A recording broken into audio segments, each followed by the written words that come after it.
Dans cette section, on va voir plus en détail le concept de dataset dans Power BI Service, donc de jeu de données ici en français. Donc je suis ici dans mon espace de travail, je vais filtrer ici sur mes jeux de données, donc je n'en ai que deux. Et donc ce qu'il faut savoir dans un premier temps, c'est qu'un jeu de données va donc regrouper toutes nos données que nous avons transformées dans Power Query au préalable, donc dans Power BI Desktop, que vous ayez créé des mesures ou des colonnes calculées donc au préalable, vous les aurez ici dans votre jeu de données.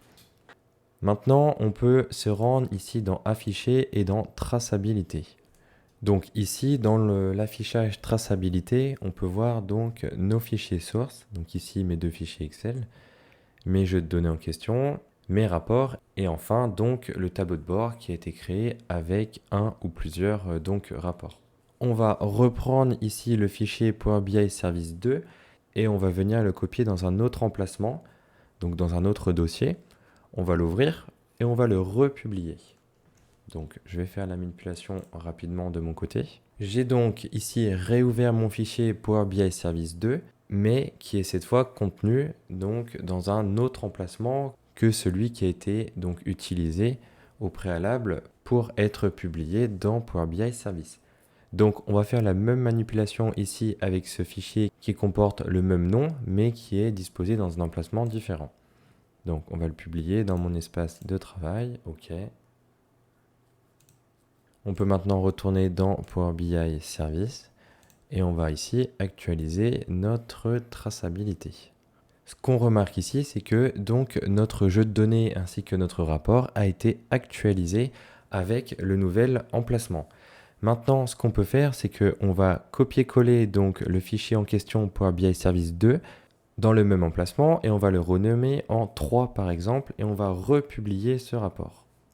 Je suis donc ici dans Power BI Service 3 qui correspond donc à la copie de Power BI Service 2 et qui a été collé dans le même emplacement. Donc on va republier rapidement celui-ci dans mon espace de travail et on va retourner réactualiser ici donc Power BI Service. Et nous avons donc ici, dans ce cas, la création d'un nouveau rapport ainsi qu'un nouveau jeu de données dans Power BI Service. Donc on est d'accord qu'il sera exactement le même que donc, Power BI Service 2. Mais donc ce qu'il faut bien comprendre, c'est que si vous avez plusieurs personnes donc, qui manipulent un même fichier, et que donc ce fichier est renommé puis donc republié, vous aurez donc des doublons dans Power BI Service. Donc il faut vraiment faire attention à ce type de figure.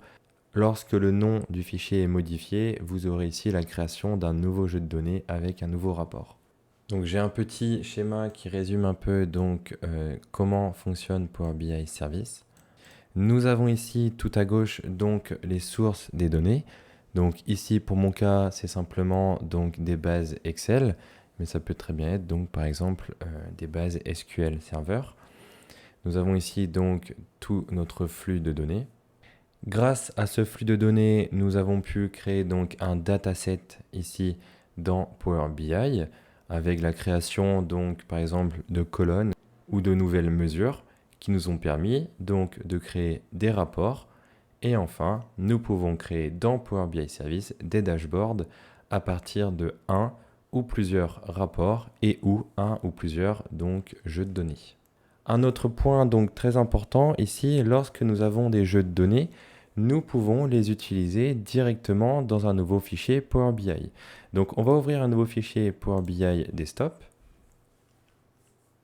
et on va voir ensemble comment est-ce qu'on peut importer un jeu de données de Power BI Service directement dans un nouveau fichier Power BI Desktop, ce qui peut dans certains cas nous faire gagner un temps considérable. Donc dans la section données, on va pouvoir tout simplement obtenir des données ici d'un jeu de données Power BI. Et donc ça va concerner les jeux de données qui sont en relation avec l'adresse mail que vous avez utilisée pour vous connecter dans Power BI Desktop. Et donc on va pouvoir utiliser par exemple mon jeu de données donc, de Power BI Service 2. On va créer ici donc un rapport avec ce jeu de données. Nous avons ici un message en bas à droite qui nous dit que nous sommes connectés dynamiquement au jeu de données Power BI donc service avec donc l'email en question relié à ces jeux de données. Et comme vous pouvez le voir dans les champs, nous avons accès donc à toutes nos données qui sont semblables à ce jeu de données. Mais donc attention, étant donné que la principale différence avec le fichier donc qui est relié à la source de données est que nous ne pouvons pas ici transformer nos données comme ce que nous pouvons faire avec le fichier source de base. Mais par contre, nous pouvons créer tous les rapports que nous souhaitons avec les données en question. Et donc, ce qui va se passer lorsque l'on va publier ce rapport dans Power BI Service, c'est que nous allons avoir donc un rapport qui sera relié au jeu de données donc du fichier de base. Donc, je vais simplement créer ici rapidement juste un visuel afin que nous puissions voir donc le résultat sur Power BI Service. Donc, par exemple, je vais mettre les départements dans mon axe des abscisses et mon chiffre d'affaires en ordonnée. Je vais plutôt ici utiliser un histogramme empilé. Voilà. Et donc, on va publier ce rapport. Ici, par exemple, mon espace de travail. Et on va revenir tout de suite dans Power BI Service. On actualise donc la page de traçabilité. Et ici, ce qu'on va se rendre compte, c'est que donc le rapport que nous venons de créer, donc moi il s'appelle ici test, est relié ici avec notre jeu de données source donc du fichier Power BI Service 2.